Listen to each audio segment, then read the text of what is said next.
मित्रांनो, सकाळी सकाळी धुकं किती पडलेलं तुम्ही बघू शकताय. मी पण आता झोपेतून उठलो, त्याच्यामुळे मी काही चेहरा दाखवणार नाही लगेच तुम्हाला. जबरदस्त खूप दाट धुकं आहे मित्रांनो. जवळच नाही पण असं झूम करून जर बघितलं ना, बापरे, हेच लवकर बघायला भेटत नाही.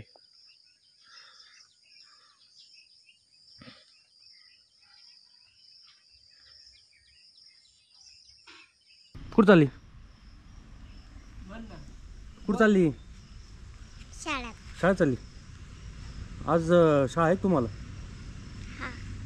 2 दिवस लय मजा केली, सुट्ट्या घेतल्या होत्या. हां, टाटा बाय बाय.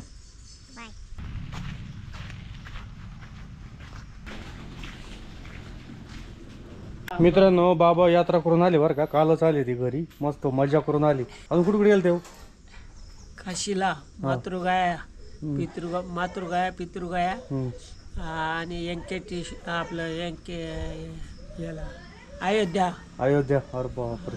आणि पुन्हा नंतर आपलं व्यंकटेश्वर. हा, नारायण नागबली करून आले वाटतं. नारायण नागबली. आम्हाला जायला भेटत नाही. बाबा दर्शन करून आले काशीला. बाबाच्या आता या वयात काशी होऊन गेली आता. मग काय मजाच मजा बाबाची, आहे की नाही? मजेत. नमस्कार मंडळी, very good morning, welcome back to our channel. तर मित्रांनो, आज आबाटणे आलेलं आहे. आज सोयाबीन सांगायला माणसं येणार आहे. तर आजचा दिवस खूप छान जाणार आहे, कारण आज पाऊस होऊ नये फक्त एवढीच आशा राहील, कारण सोयाबीन सोंगायची आपल्याला आणि आज माणसं येणार आहे सोयाबीन सोंगायला. तर आजचा दिवस कसा जातो नक्कीच तुम्हाला दिवसभराचं रूट. व्हिडिओ लेट होणार आहे बरं का, त्याबद्दल सर्वांना सॉरी. आणि आजच्या कामाची सुरुवात चांगली होणार. आपल्याला आजचा व्हिडिओ छान बनवायचा आहे. तर चला, आज काय काय होतं हे तुम्हाला दिवसभर दाखवायचा मी जास्तीत जास्त प्रयत्न करीन. चला. खायची भाजी,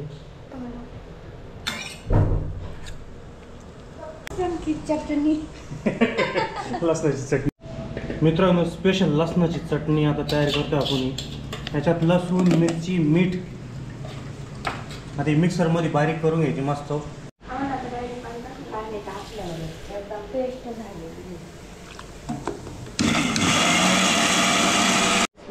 मित्रांनो, आता चटणीला आपण काय केलं ते बारीक दळून घेतली. त्याच्यानंतर कढई, छोटी कढई गॅसवर ठेवली.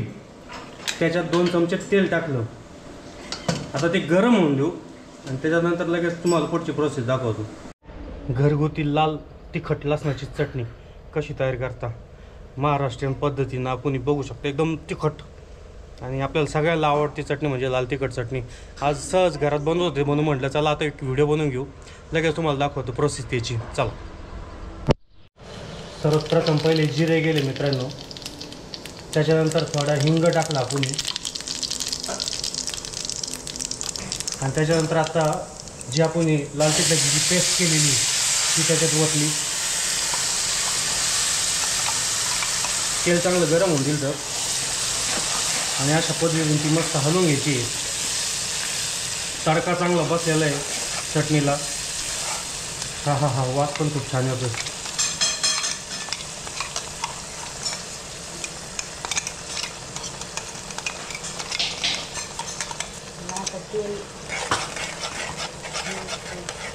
तेल आता ना काय करायचं, तेल चांगली परतून द्यायची. म्हणजे तेल सुटं असतं, तेल परतून द्यायची.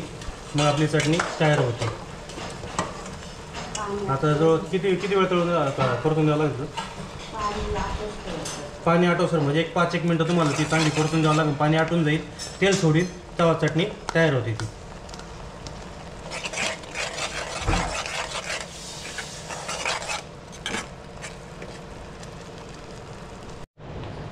चटणीला तडका दिल्यावर त्याच्यात अर्धा लिंबू थोडं पिळून टाकायचं आणि गॅस एकदम कमी याच्यावर ठेवायचा, म्हणजे जेणेकरून चटणी चांगली परतून.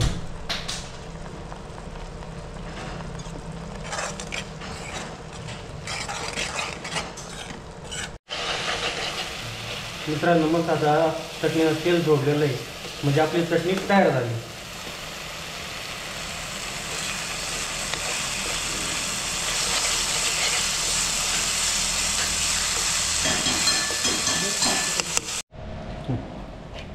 मित्रांनो चटणी तयार झाली बघा. आपण आता ती वाटीत काढून घेतोय मस्त. चटणी पाहूनच माझ्या तोंडाला पाणी सुटलं बरं का.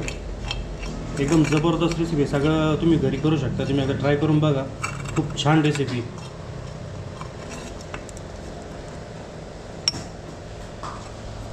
मित्रांनो सकाळी बोललो होतो आज सोयाबीन सांगायला माणसं येणार आहे. तर सोयाबीन सांगायला माणसं आले बरं का. पण टोळी खूप कमी लोकांची आहे. कमी लोकांची व्हायला पण ना सोयाबीन सांगायला सुरुवात झालेली. तुम्हाला दाखवतो मी लगेच.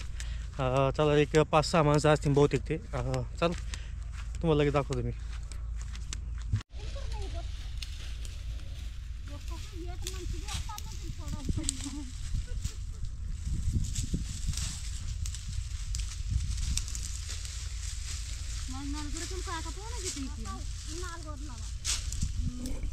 अकरा जणांची टोळी आहे. उद्या येते ना बाकीचे. आता 4 जण.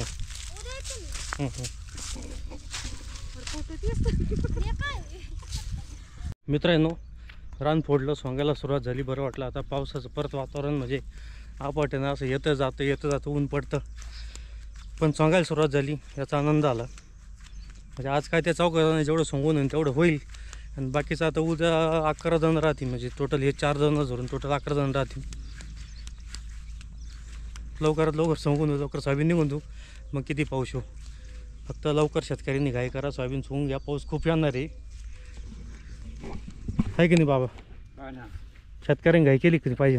हां बरोबर आहे. गाय केलीच पाहिजे. मग पाऊस कधी येऊ शकतो आहे की नाही. कधी येऊ शकतो. त्यात पाऊस भरतच नाही.